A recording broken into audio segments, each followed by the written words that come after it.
Bismillahirrahmanirrahim. Assalamualaikum warahmatullahi wabarakatuh. Alhamdulillahirabbil alamin wa bihi nasta'in ala umurid dunya waddin wa asyhadu an la ilaha illallah wahdahu la syarikalah wa asyhadu anna Muhammadan abduhu wa rasuluh. Allahumma shalli wa sallim ala nabiyyina Muhammad wa ala alihi wa sahbihi ajmain. Amma ba'd. Ibu dan akhwat yang dimuliakan Allah Subhanahu wa taala, kembali kita melanjutkan pada sesi kedua setelah sholat asar ini. Pembahasan kita tentang fikih dari kitab Fikih Muyassar fi Dha'il Kitab Sunnah. Pembahasan kita tentang sholat sunat. Pembahasan kita tentang sholat sunat. Kita sudah mengambil beberapa poin, di antaranya keutamaan sholat sunat dan hikmah disyariatkannya, di mana di antara hikmah disyariatkannya yaitu dia akan melengkapi ibadah wajib dari jenisnya. Kemudian yang kedua, pembagian-pembagiannya. Bahwa sholat sunat itu terbagi kepada dua, ada sholat sunat muqayyad, ada yang mutlak. Kemudian yang ketiga, jumlah sholat sunat rawatib, ada mengatakan 10, ada mengatakan 12. Persoalan berikutnya adalah hukmul witri wa fadluhu wa waqtuhu. Hukum sholat witir, keutamaan dan waktunya. Hukmuhu sunnatun muakkadah. Sholat witir hukumnya adalah sunat muakkadah, yakni dia hukumnya sunat tapi ditekankan, yakni tidaklah pantas untuk ditinggalkan. Wa hatha alaihi ar-rasulu wa raghaba fih. Nabi SAW mendorong dan memotivasi untuk itu. Faqala sallallahu alaihi wasallam, Rasulullah SAW bersabda, "Inna Allaha witrun yuhibbul witra." Allah itu ganjil, yakni maksudnya bilangan ganjil, yakni esa, dan mencintai solat witir, di mana solat witir adalah solat bilangan ganjil. Wa qala sallallahu alaihi wasallam, beliau bersabda, "Ya ahlal Qur'an, wahai orang-orang yang memperhatikan Al-Qur'an,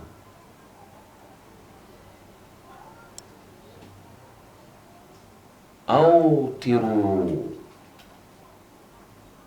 witirlah,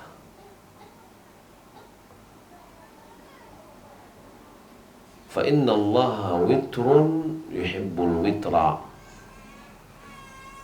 Sesungguhnya Allah itu bilangan ganjil, yaitu esa, yuhibbul witra, suka dengan bilangan ganjil, termasuk salat witir. Wa waktuhu, waktu salat witir ini, ma baina salatil isya wa salatil fajri bi ijma'il ulama. Waktu solat witir mulai setelah solat isya sampai solat fajar, yakni solat subuh, berdasarkan sepakatan ulama. Maka kalau begitu, setelah solat isya, setelah solat sunat, ya, maka boleh seorang witir setelah itu. Liqaulihi sallallahu alaihi wasallam, berdasarkan sabda al-fi'lihi sallallahu alaihi wasallam, sana perbuatan Nabi. Boleh qaulihi, dan disebabkan sabda beliau, innallaha amaddakum bi salatin hiya khairul lakum min humrin na'am. Allah sesungguhnya menganugerahkan kepadamu dengan sebuah solat yang dia lebih baik bagimu daripada onta merah. Salatul witri, yaitu solat witir, ma baina salatil isya'i ila tulu'il fajri, mulai dari setelah solat isya sampai terbit fajar. Fa idza tala al-fajru fala witra, jika sudah terbit fajar tidak ada lagi witir. Ya qaulihi sallallahu alaihi wasallam, karena sabda beliau, salatul laili mathna mathna. Salat malam itu 2 rakaat, 2 rakaat.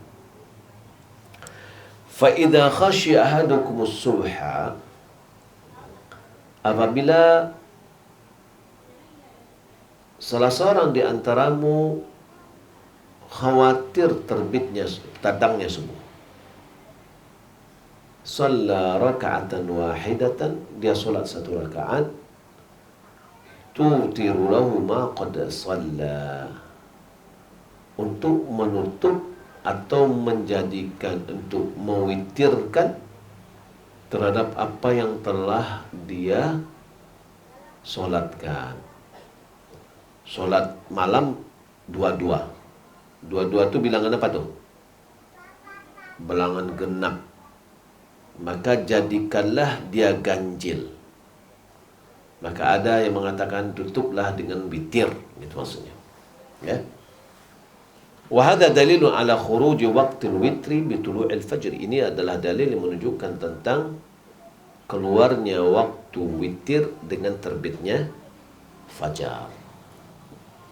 Qala Hafidh Ibn Hajar, Hafidh Ibn Hajar mengatakan, wa asrahu minhu, yakni fi dilalah, yang lebih nyata-nyata, eksplisit di dalam pendalilan, ma rawahu Abu Dawud wa Nasa'i wa sahahu Abu Awana wa ghairuh.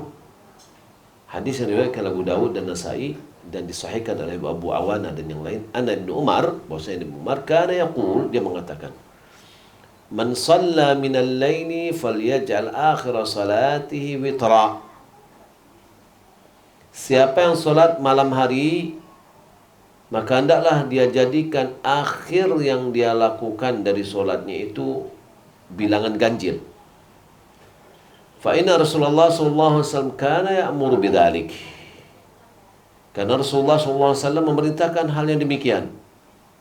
Fa idza kana al-fajru, apabila datang atau terbit fajar, faqad dhahaba kullu salatil laili wal witri. Qad dhahaba salatul laili wal witru. Ya, dan telah pergi setiap solat malam dan sudah juga telah pergi witir. Wa salatul witri akhirul laili afdalu minhu fi awwalihi.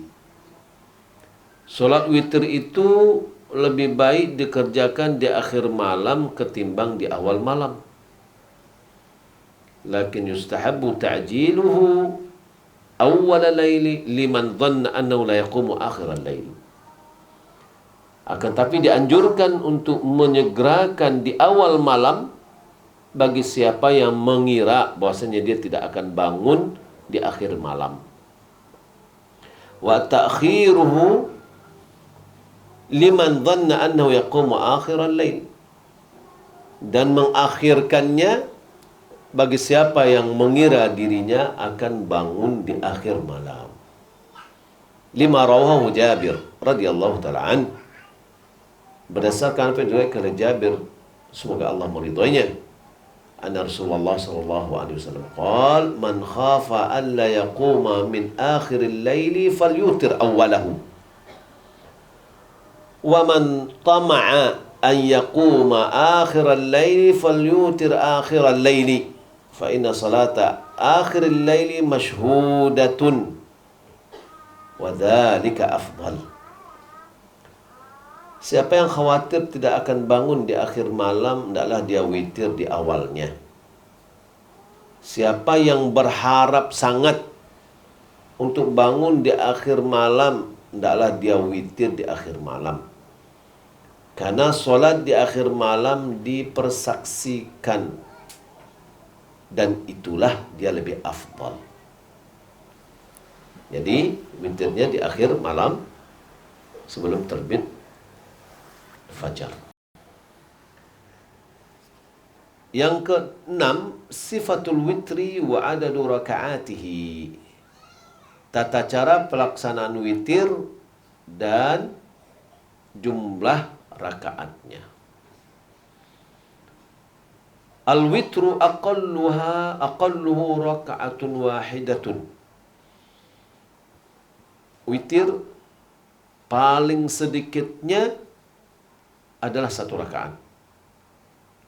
Li hadits Ibnu Umar Ibnu Abbas marfu'an, berdasarkan hadis Ibnu Umar Ibnu Abbas marfu', al-witru raka'atun min akhiril laili. Witir itu adalah satu rakaat di akhir malam. Wal hadits Ibnu Umar al-madhi qariban, berdasarkan hadis Ibnu Umar yang telah berlalu, shalla raka'atan wahidatan tutiru lahu ma qad shalla. Dia solat satu rakaat untuk menjadikan solat witir terhadap apa yang telah dia laksanakan dari solat. Wa yajuzul witru bi thalathi raka'atin. Boleh witir itu dengan 3 rakaat. Li hadits Aisyah radhiyallahu taala anha, anna Nabi sallallahu alaihi wasallam kana yusalli arba'an wa la tas'al husnihinna wa tulihinna thumma yusalli arba'an wa la tas'al husnihinna wa tulihinna thumma yusalli thalathan. Nabi sallallahu alaihi wasallam salat 4 rakaat, jangan ditanya indah dan panjangnya. Kemudian salat 4, jangan ditanya indah dan panjangnya. Kemudian salat 3 rakaat. Ya. Jadi boleh 1, boleh 3. Nah, 3 ini bagaimana? Wa tajuzu hadhihi thalath bi salamaini. Boleh dengan 2 salam. yakni 2 rakaat dulu baru 1 rakaat menjadi 2 salam. Lianna Abdullah bin Umar radhiyallahu ta'ala kana yusallim min raka'ataini hatta ya'muru bi ba'd hajatihi. Beliau salat setelah 2 rakaat sampai dia memerintahkan untuk memenuhi kebutuhannya. Wa tajuzu sardan bitashahhud wahidin wa salamin wahid. Boleh juga dengan sekaligus 1 tasyahud dan 1 salam. Berdasarkan hadis Aisyah radhiyallahu ta'ala anha, kana Nabi sallallahu alaihi wasallam yutiru bi thalathin la yaq'udu illa fi akhirihinna. Beliau solat 3 rakaat dan tak duduk kecuali di akhirnya. Wala tusalli bi syahadataini wa salamin wahidin. Dan tidak dikerjakan dengan 2 tasyahud 1 salam.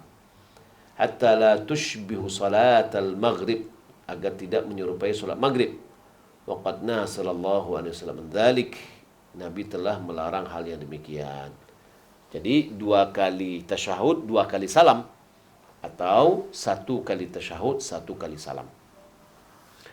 Wa yajuzul witru bi 7 raka'atin wa 5. Boleh witir dengan 7 rakaat atau 5 rakaat. Dan boleh juga 5 rakaat. Wa la yajlis illa fi akhiriha. Tidaklah duduk kecuali di akhirnya. Li hadits Aisyah radhiyallahu ta'ala anha, kana Rasulullah sallallahu alaihi wasallam min al-laili 13 raka'ah. Nabi sallallahu alaihi wasallam salat malam 13 rakaat. Yutiru min dzalika bi 5. Beliau witir dari 13 rakaat itu adalah 5 rakaat. Berarti 8 tambah 5. La yajlisu fi syai'in illa fi akhiriha. Beliau tidak duduk sama sekali kecuali di akhirnya saja. Wali hadits Ummi Salamah, berdasarkan hadis Ummi Salamah, kana Rasulullah sallallahu alaihi wasallam yutiru bi 7 atau bi 5 la yafsilu bainahuma bi taslimin wala kalamin. Ummu Salamah mengatakan Nabi sallallahu alaihi wasallam witir 7 atau dengan 5. Beliau tidak memisahkan antaranya dengan salam, tidak juga dengan kalam. Artinya berkelanjutan. Persoalan yang ketujuh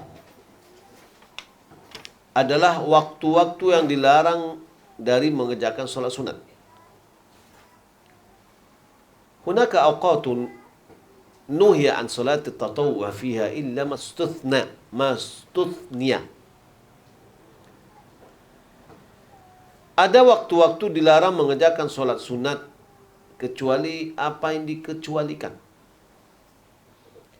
Wahia awqatu khamsatin, yaitu ada 5 waktu. Al-awwal min ba'di salati subhi hatta tatlu' asy-syams. Setelah solat subuh sampai terbit matahari. Ya qauli sallallahu alaihi wasallam, berdasarkan hadis Nabi, la salata ba'da salatil fajr hatta tatlu' asy-syams. Tidak ada solat setelah solat subuh, solat fajar, ya, sampai matahari terbit. Jadi enggak ada solat sunat setelah solat subuh. Ats-tsani, yang kedua, min tulu'i syamsi hatta tartafi'a qadra ramhin fi min ra'yil 'ain, fi ra'yil 'ain. Yaitu pada saat matahari terbit sampai dia naik sepenggalan, seukuran tombak di pandangan mata. Wa qadru metrin qariban, yakni kurang lebih 1 meter dari ufuk timur, ya. Wa yuqaddar bil waqti bihawali rubus sa'ah aw thuluthaha. Kurang lebih kalau ditaksir dengan waktu sekarang, yaitu kurang lebih 15 seperempat atau seperempat atau 1/20. Ya, atau sepertiga, seperempat atau sepertiga. Yakni 15 menit atau 20 menit. Fa idza irtafa'at asy-syamsu ba'da tulu'iha qadra ramhin qad intaha waqtun nahyi. Apabila matahari telah terbit, sudah naik, ya, setelah terbitnya matahari itu seukuran tombak, maka sudah berakhirlah waktu larangannya. Karena Nabi SAW bersabda kepada Amr bin Abasah, "Salli salat subhi, salatlah kamu dengan salat subuh. Thumma aqsir 'anis salati hatta tulu' asy-syamsu hatta tartafi." Salatlah subuh, kemudian berhenti dari solat. Yani enggak ada solat lagi sampai matahari terbit, sampai matahari naik. Wali hadits Uqbah bin Amir al-Ati, dan berdasarkan hadis Uqbah bin Amir yang berikutnya. Yang ketiga, inda qiyamis syamsi hatta tazula ila jihati al-gharbi wa yadkhulu waqtu dhuhr. Yang ketiga, waktu matahari pas tegak lurus di atas kepala sampai dia condong ke arah barat, masuk waktu zuhur. Berdasarkan hadis Uqbah bin Amir, 3 sa'atin kana Nabi sallallahu alaihi wasallam yanhana an nusalli fihinna wa naqbura fihinna mautana. 3 saat, 3 waktu. Nabi sallallahu alaihi wasallam melarang kita untuk mengerjakan solat di dalamnya dan melarang kita untuk menguburkan jenazah. Hina tatlu syamsu bazighatan hatta tartafi'a. Pada saat matahari terbit muncul, ya, sampai dia naik. Wa hina yaqumu qa'imatul dhahirah hatta tazul. Ketika matahari tegak lurus di atas kepala sampai dia condong ke barat. Wa hina tatadayyafu lil ghurubi hatta taghrub. Pada saat dia sudah mempersiapkan untuk tenggelam sampai dia tenggelam. Makna tadayyuf lil ghurub ay tamilu lil ghurub, yakni condong untuk tenggelam. Yang keempat, min salatil asr ila ghurub syams, dari setelah solat asar sampai terbenam matahari. Karena Nabi SAW mengatakan, la salata ba'dal fajri hatta tulu'a syamsu wala salata ba'dal salatil asr hatta taghiba syams. Tidak ada solat setelah solat subuh sampai matahari terbit. Tidak ada solat setelah solat asar sampai matahari terbenam. Yang kelima, waktu idza syara'at fil ghurubi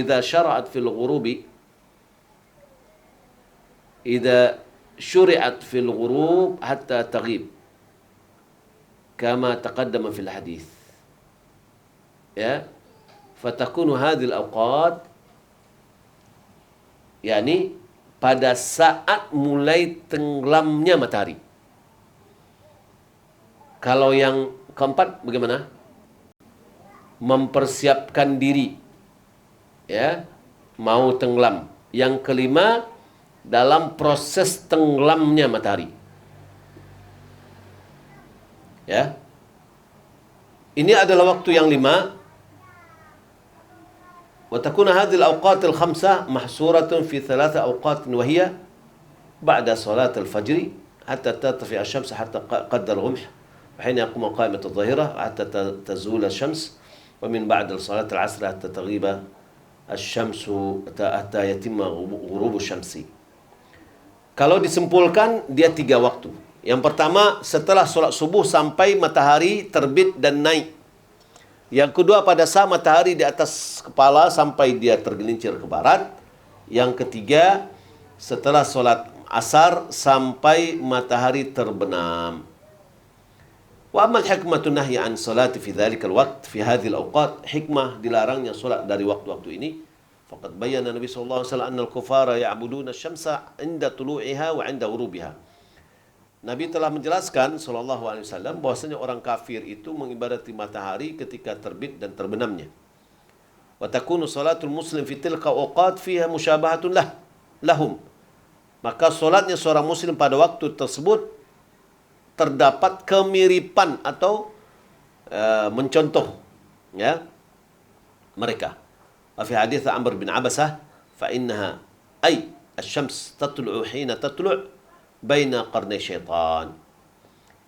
Kata Nabi kepada di hadis Amr bin Abasah bahwasanya matahari itu terbit ketika dia terbit antara dua tanduk syaitan. Wa hina yasjudu lahal kuffar. Wa hina idzin yasjudu lahal kuffar. Pada saat itu orang-orang kafir sujud kepada syaitan atau kepada matahari. Fa innaha taghrubu hina taghrubu baina qarni syaitan. Matahari terbenam pada saat dia terbenam antara antara tanduk syaitan. Wa hina idzin yasjudu lahal kuffar. Pada saat itu orang-orang kafir pengibadat matahari sujud kepadanya.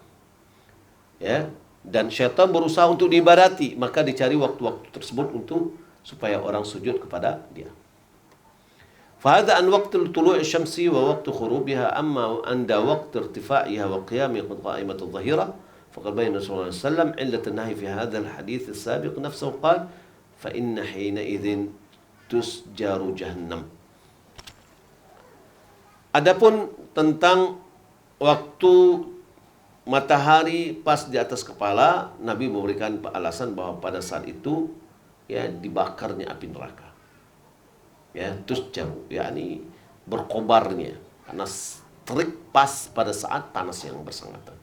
Fala tajuzu salatu tatawwu fi hadhil awqati illa ma warada ad-dalil bi istithna'ihi.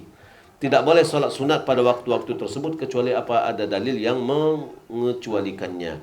Ka raka'atai tawaf, seperti 2 rakaat tawaf. Liqauli sallallahu alaihi wasallam, karena Nabi bersabda, ya bani abdi manaf, wahai anak keturunan Abdul Manaf, la tamna'u ahadan tafa bihadzal bait wa shalla fi. Jangan kalian melarang seorang pun yang tawaf di Ka'bah ini dan solat di situ. Ayya sa'atin sya'a, di waktu kapan pun juga dia dikehendaki, minal laili wan nahar, baik siang maupun malam. Wa kadza qada' salatul fajr ba'da salatul fajr.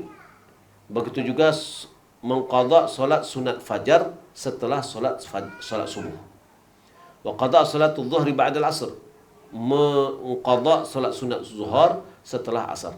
Wala sama idza jama'a adh-dhuhr ba'al 'asr, apalagi dikumpulkan antara zuhur dengan asar.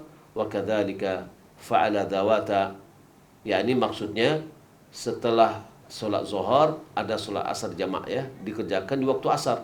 Berarti dia salat zuhur dulu waktu asar dan setelah itu salat asar. Wa kadzalika fa'ala dawatil asbab min as-salawat. Begitu juga mengerjakan solat-solat yang memiliki sebab. Ka salat jenazah. Salat jenazah boleh dikerjakan pada waktu-waktu yang dilarang tadi. Wa tahiyatul masjid, yakni salat tahiyatul masjid. Wa salatul kusuf, salat kusuf. Wa kadzalika qada'il fara'id al-fa'itah fi hadhil awqat. Begitu juga menunaikan salat-salat fardu yang tertinggal pada waktu itu. Contoh tertidur misalkan. Tertidur baru dia bangun pada waktu yang dilarang, maka boleh dia mengerjakan solat pada waktu tersebut. li'umumi qawlihi sallallahu alaihi wasallam, karena keumuman sabda Nabi, man nama an salatin aw nasiha falyusalliha idza dzakaraha.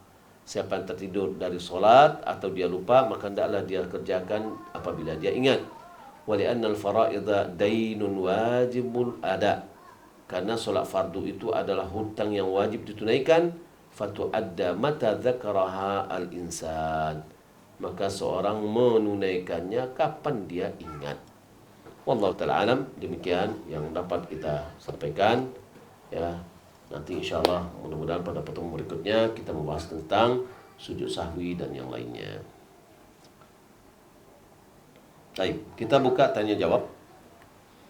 Masuk ke tanya jawab. Biasa pertanyaan dikirim melalui WA 085972727277.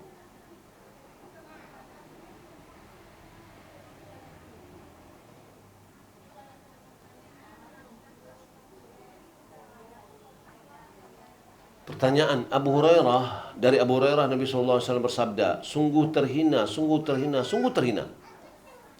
Ada yang bertanya, siapa ya Rasulullah? Beliau bersabda, sungguh terhina seorang yang mendapatkan kedua orang tuanya masih hidup atau salah satu di antaranya ketika mereka telah tua, namun justru tidak masuk ke dalam surga. Hadis riwayat Imam Muslim. Pertanyaannya, kedua orang tua ana berpisah di saat ana masih bayi dan ana ditinggalkan dengan kerabat. Ayah dan ibu ana masing-masing sudah menikah dengan orang lain, namun tidak ada yang mengurus ana. Dan saat berusia 4 tahun mendengar kabar bahwa ibu ana meninggal dunia. Setelah ana sekolah, ayah ana sesekali berkunjung tanpa memberi nafkah untuk ana. Dan saat ana menikah, beliau awalnya setuju untuk menikahkan ana. Namun di hari H, akad beliau tidak datang dan meminta diwakilkan kepada wali hakim. Suami anak kurang suka dengan ayah anak melihat perlakuan yang acuh selama ini dan melarang anak untuk berkunjung ke tempat ayah. Melarang anak untuk berkunjung ke tempat ayah atau sekedar memberi uang terlebih ayah anak sudah sangat tua dan tinggal seorang diri dan hidup juga pas-pasan dari kerjaan beliau yang keserabutan. Apa yang harus Anda lakukan? Menuruti suami Anda atau bagaimana? Ya. Seorang istri apabila dia sudah menikah, surganya ada di suaminya. Surganya ada suaminya. Maka dia selalu berupaya mencari keridhaan suaminya. Namun, si suami tidak boleh memutuskan hubungan si anak dengan ayahnya. Ya. Karena hubungan antara anak dengan ayah, walaupun ayah tidak memperhatikan, itu adalah hubungan kewajiban hak anak kepada orang tua dan hak orang tua dari anaknya. Maka dalam hal ini suami yang bijak hendaklah dia selalu memotivasi istrinya untuk berbuat baik kepada ayahnya walaupun ayahnya cuek, tidak memperhatikannya dulu. Ya. Nah, tentu tidak memudaratkan rumah tangga mereka. Ya. Tidak dengan memudaratkan rumah tangga mereka. Wallahu a'lam.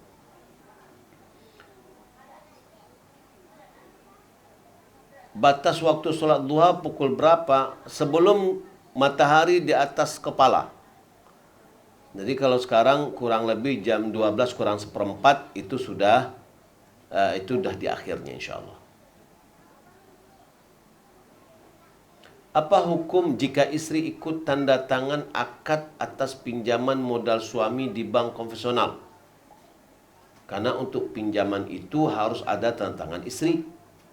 Sebenarnya istri tidak ingin dan tidak ridha suami meminjam modal usaha di bank konvensional, dan suami pun sebenarnya tidak ingin, tapi terpaksa dilakukan karena suami join dengan 2 orang partner yang terlibat dalam usaha dengannya.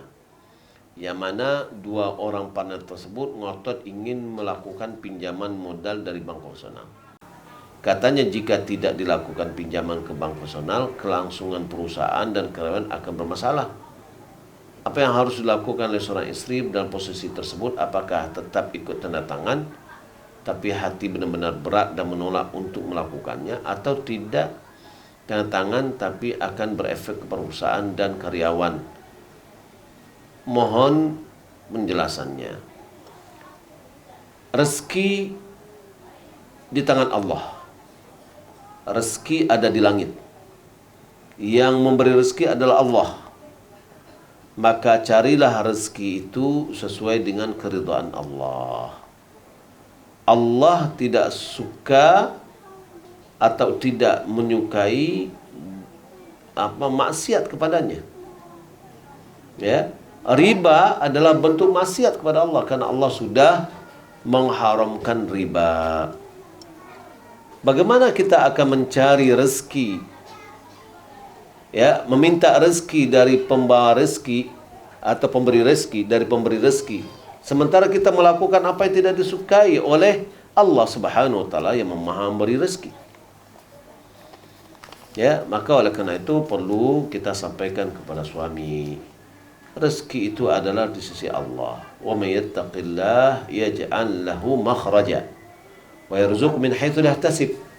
Siapa yang bertawakal kepada Allah, siapa yang bertakwa kepada Allah, maka Allah akan berikan jalan keluar baginya. Kalau seandainya perusahaan bubar, insya Allah mudah-mudahan ada rezeki tempat yang lain. Apakah jika kita mendengar azan dan sedang sholat tahiyatul masjid, sholatnya harus dibatalkan karena menjawab azan? Jika kita sudah sholat baru orang azan, maka sholat kita lanjutkan.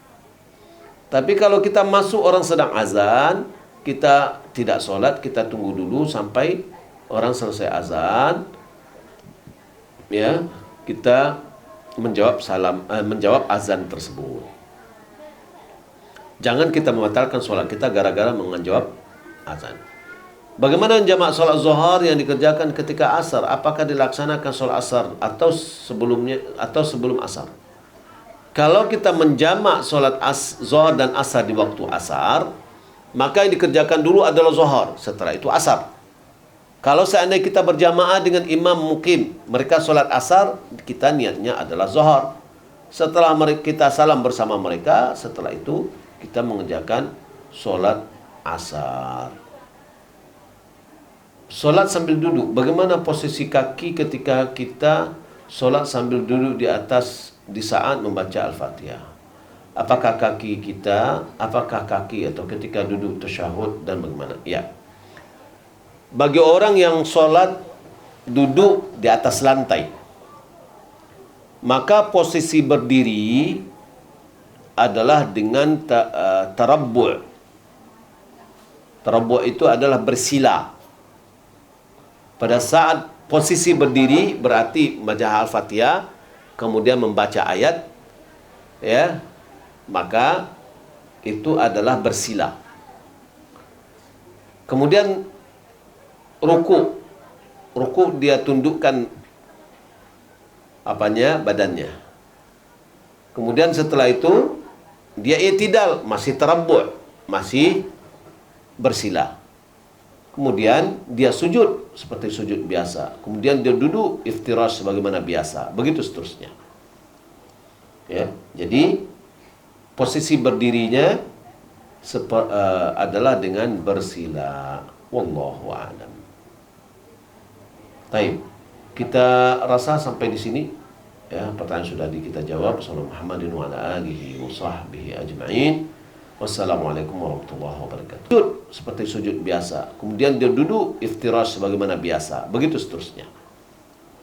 Ya, jadi posisi berdirinya adalah